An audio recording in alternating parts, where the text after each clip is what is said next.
trajetória que a gente participou tão intensamente ali, é uma grande secretaria-geral, de outros companheiros do governo.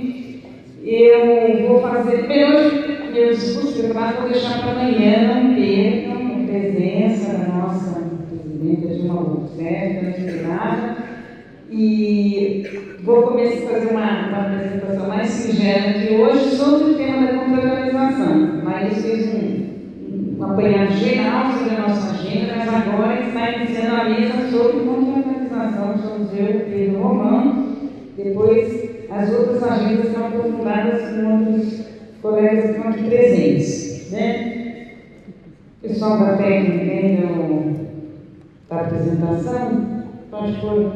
Então, pessoal, eu vou fazer uma apresentação que de alguma forma sintetiza e ilustra esse apanhado especificamente da agenda da contratualização e eu conheço pouquíssimas lâminas, já está lá, só falta aí colocar no ar.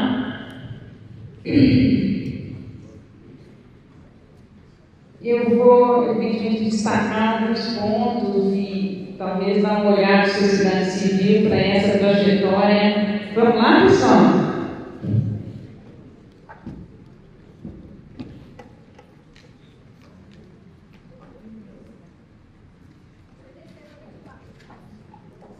Tá bom. Nossa. Bom, entrando. Então, a primeira coisa que eu queria dizer, eu acho que de alguma forma o plenário já está dizendo, que esse seminário nós estamos presentes, não é um seminário para debater, para refletir. A nossa presença nesse seminário é uma presença de luta. Nós estamos aqui com um objetivo muito claro de exigir a pronta aprovação do projeto de lei 7168 de 2014. Então, essa é a principal motivação que nos faz aqui hoje. Tá? Nós discutimos, como a Laís mostrou, durante 4 anos intensamente, mas agora a gente quer algo concreto. O que a gente criou falar de concreto é a aprovação dessa lei. Tá? Então, nossa presença é uma presença com uma bandeira e com uma luta e uma esperança de ver muito em breve, no máximo semana que vem, esse sonho aí concretizado. Mas vamos fazer então esse panorama, muito mais abreviado que a Laís fez, mas ilustrado, sobre a nossa trajetória no campo da contratualização. Pode passar. Obrigada. Aí, no fim, a Laís já deu para mostrar um pouco a amplitude, né, da nossa plataforma em termos de representação dos diversos segmentos de organizações da sociedade civil que a plataforma está representando, né? A BOM, Caritas, SEBRAF, Fundação Esquel, GIF, MAB, MST, Instituto Etos, UCLAI, Unicaf, Unesp, a Confederação das APAES, LISA, representando o FBONS, a Visão Mundial, representando a RENAS. Tem aí todos os espectros de associações laicas, inspiradas pela fé, tanto na Igreja Católica quanto na igrejas evangélicas. Temos organizações de movimentos sociais, organizações empresariais, fundações, enfim, tem aí um amplo aspecto que, de fato, pessoas que até têm agendas diferentes, mas que estão muito fortes e concordando que é essencial para a democracia construir, para todas as organizações, construir esse marco regulatório. Né? Então, pode passar. Nós temos aí, vou falar muito sinteticamente, quais foram os compromissos da presidenta Dilma Rousseff com a nossa plataforma. Então, ainda na campanha presidencial, a Dilma prometeu montar um documento que ela assinou como candidata, prometeu montar um GT com a participação da sociedade civil para elaborar um novo marco regulatório e políticas de fomento para o setor. Ela se comprometeu a fazer isso no primeiro ano de governo. E, graças ao empenho da Secretaria-Geral da Presidência da República, o grupo foi montado e produziu um conjunto de propostas no primeiro semestre de 2012. Laís detalhou muito melhor isso.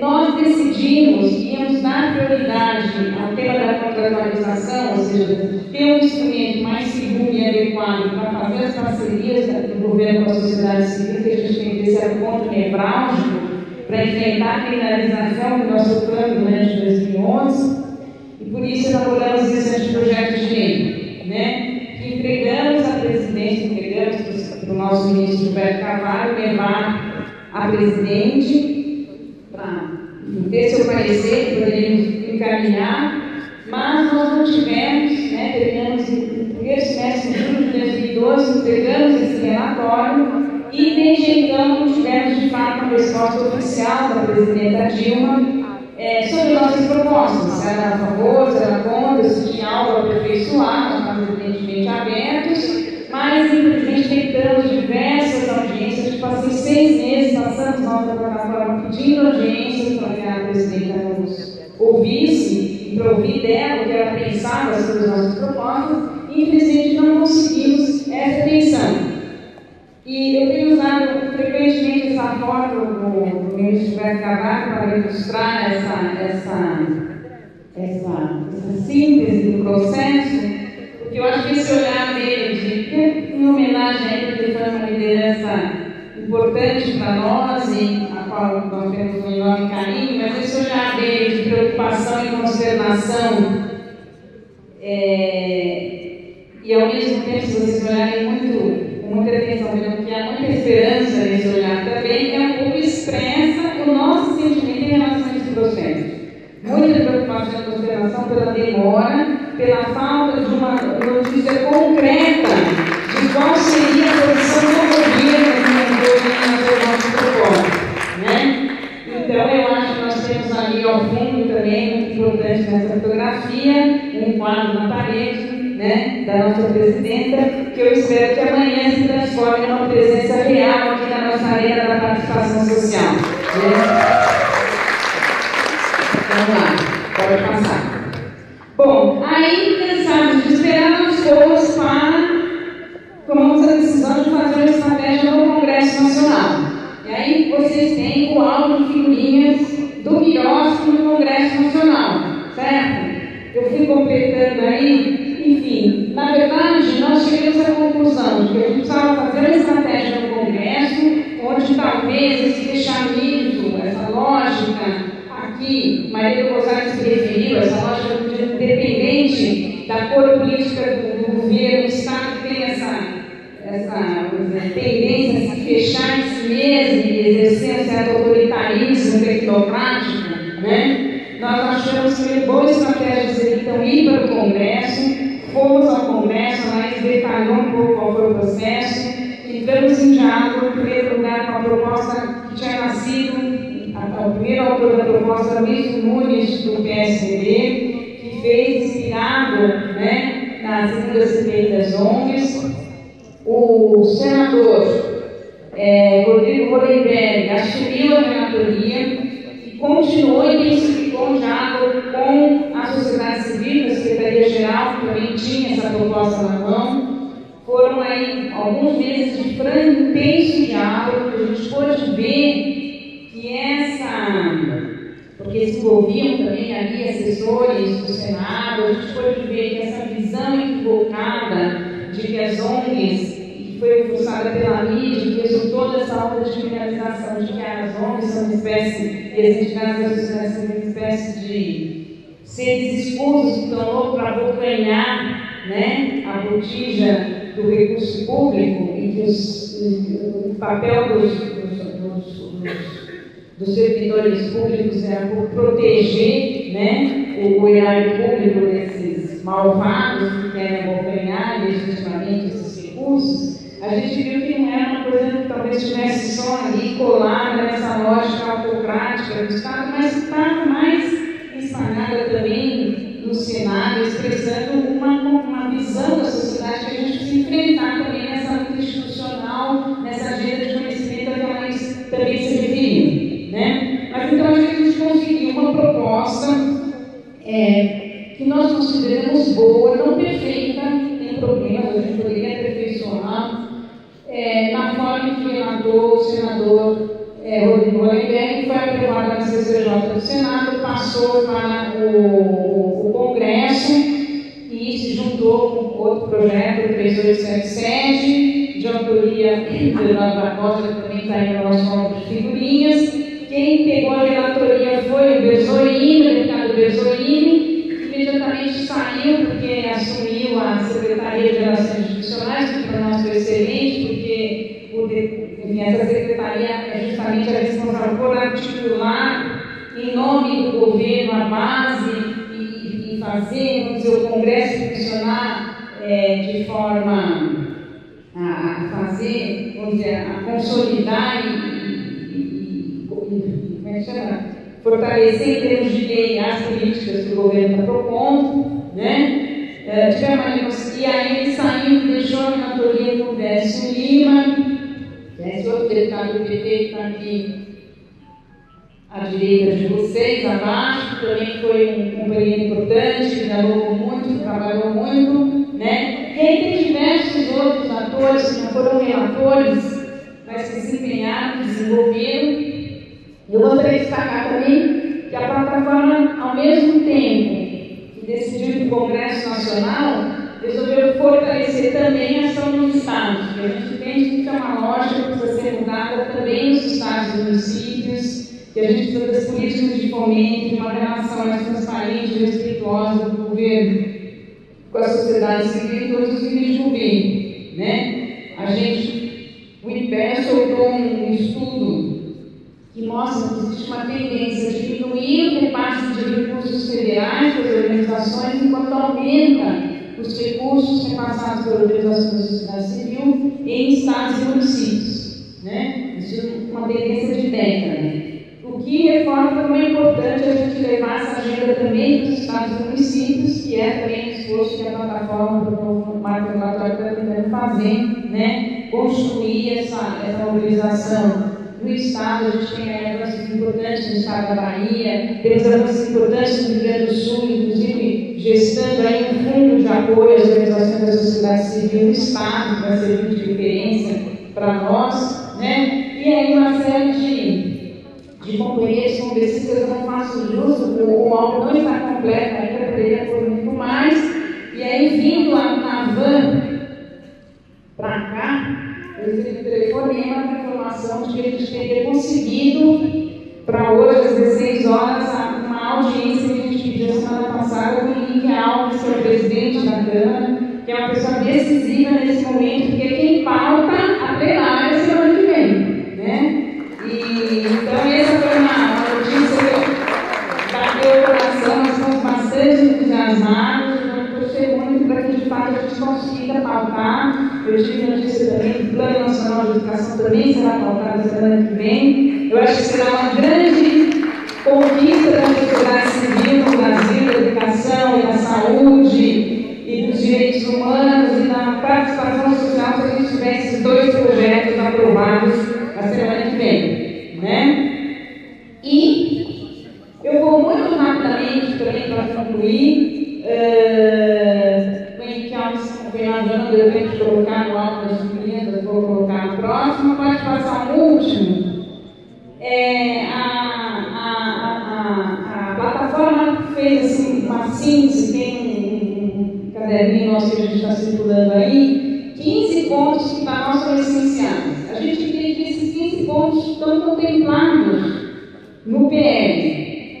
Não está perfeito, mas a gente pode melhorar depois. A gente teve um café da manhã na Câmara ontem, onde o deputado Molon, até inspirado no Marco Civil da internet, falou: olha, pessoal, o Marco Civil também não estava perfeito, mas é melhor a gente avançar e depois ir aperfeiçoando com novas legislações, né, do que ficar parado mais tempo, como estava lá 3, 4 anos. Então é essa lógica que nós estamos fazendo. Nós precisamos dar esse passo, mudar a lógica, né?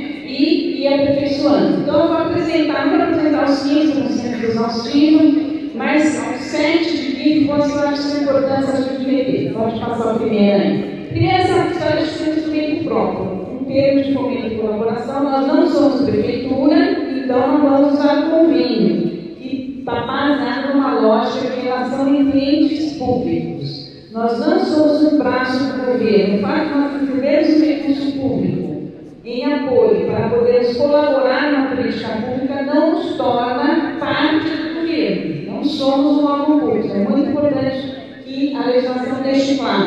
Pode passar mais um. Outra coisa importante, eu já disse porque essa legislação abrange todos os níveis de governo. Isso é um avanço importante que estava lá no projeto original do Luiz Nunes, nós conseguimos avançar em relação ao nosso projeto que foi criado no GT, que é ter em vista que a tendência é a descentralização das políticas, essencial que a gente tenha também um bom instrumento para melhorar a parceria dos governos com a sociedade civil, também para estados e municípios. Pode passar mais um? Obrigada. Essa ideia de que tanto as organizações podem colaborar com a política pública de agradecer, como também ser fomentadas para a sua atuação mais autônoma e criativa, inclusive para criticar as políticas públicas, para fazer o controle social das políticas públicas, para inventar novas políticas, inventar novos direitos, como tem sido esse processo de reinvenção social que caracteriza a democracia, né? Então, hoje a gente fala em direitos, a comunicação, a cultura, e hoje cada vez mais a mobilidade urbana, que não eram vistos antes como direitos e não eram assim tratados como políticas públicas, né? Então, é importante que a sociedade civil também tenha apoio para criar, né? Para inventar novos direitos. Pode passar? Né? Um ponto também estava desde o início no projeto original do Aloysio Nunes, a gente foi aperfeiçoando, temos dificuldades ainda, a gente tem, porque a gente vive num país marcado pela desigualdade, então essa lógica da desigualdade ela perpassa todas as relações, como é difícil a gente conseguir espaço para os pequenos, para as pequenas organizações na lógica do controle da burocracia. Nós tentamos empurrar alguns elementos que a gente precisava aperfeiçoar muito mais, e uma das ideias foi o trabalho em rede e também de apoio a organizações da sociedade civil que tem uma tradição e história de apoiar iniciativas do movimento popular. E essas organizações também possam aceder aos recursos públicos para realizar esse fomento educativo das pequenas organizações populares, que talvez não vão ter a condição de diretamente preencher esse combo e fazer todas as burocracias, né? Pode passar mais um.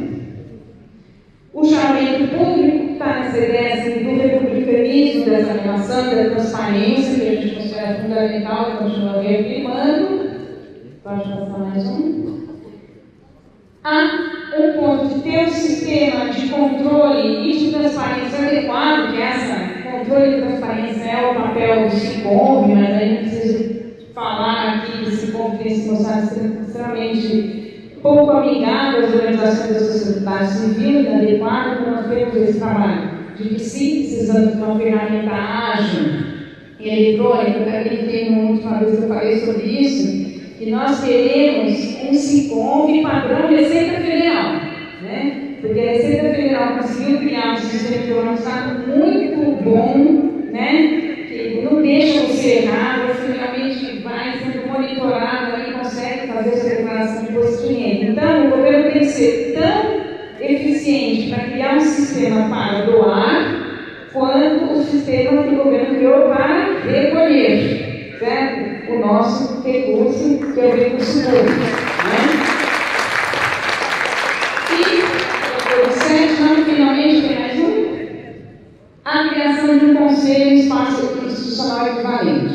Porque a gente sabe que a sociedade civil se cria, se recria, né? Novas demandas vão surgir. A gente viu outro espaço onde a sociedade civil criou muito recentemente, toda a força que tem o movimento de economia solidária, que está presente aqui também, bastante representado, e a gente teve que se haver, puxa, mas eles são com fins lucrativos, sem fins lucrativos, tudo que é atividade econômica é com fins lucrativos, então obrigou a gente a rever certas fronteiras que eram claríssimas há 20, 30 anos atrás, que era o lucrativo e não lucrativo, o mercado e as entidades filantrópicas, né? E a gente vê que o movimento social vai criando, vai desconstruindo, vai criando a necessidade de a gente reconstruir novas categorias e novos conceitos e novas legislações. E é por isso que a gente também coloca como um ponto importante que se cria algum conselho, algum tipo de espaço institucional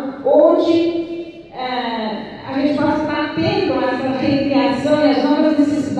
movimento da sociedade está colocando para a legislação e para as políticas públicas de fomento, para que a gente consiga ficar atualizado constantemente, não deixar mais acontecer o que aconteceu hoje, o que acontece hoje para a gente, que é, nós temos um quadro legislativo que é uma sobreposição de leis antigas que não servem mais e que se contradizem e que criam esse ambiente extremamente seguro do ponto de vista jurídico para a atuação cidadã das organizações. Então, eu deixo aí a minha apresentação, lembrando que nós estamos aqui, né, é uma presença de luta pela aprovação do PL 7168. Obrigada.